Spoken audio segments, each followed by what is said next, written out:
Debt doesn't always happen overnight. Darryl France saw his grow slowly. You put something on credit card and it's kind of out of sight, out of mind. Coupled with large expenses like an out-of-state move, childcare, a car, and for a time his family had one income.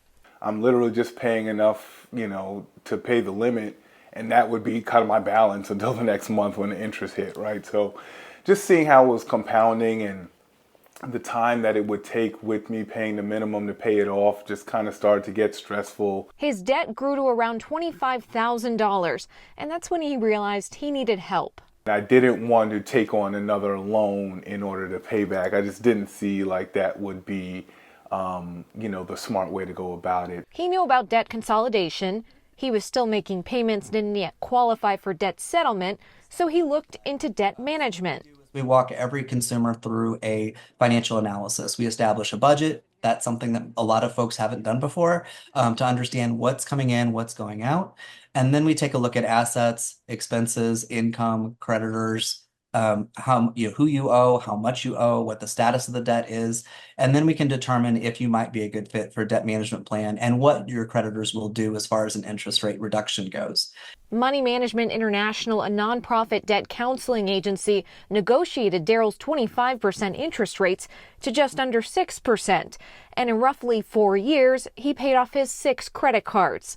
But it wasn't without sacrifice, including having to immediately close those cards. It all just really came down to being smarter with my budgeting. Maybe this month we can't go out to eat as much, or we don't take a vacation this year.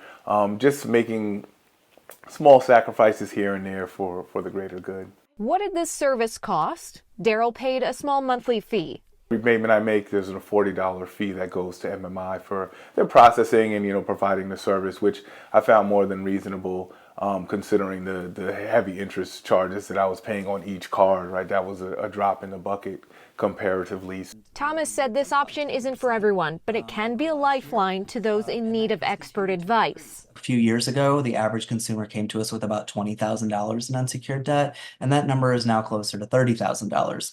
Darryl, like many others, worried about stigma and the shame of asking for help, but now he's sharing his experience to encourage others to take that step towards financial freedom. I would just say, once you get out of debt, because you can get out of debt, stay out of debt, right? Just find ways that you don't need to rely on the credit card so much. And again, if you're going to use them, just make sure you use them wisely.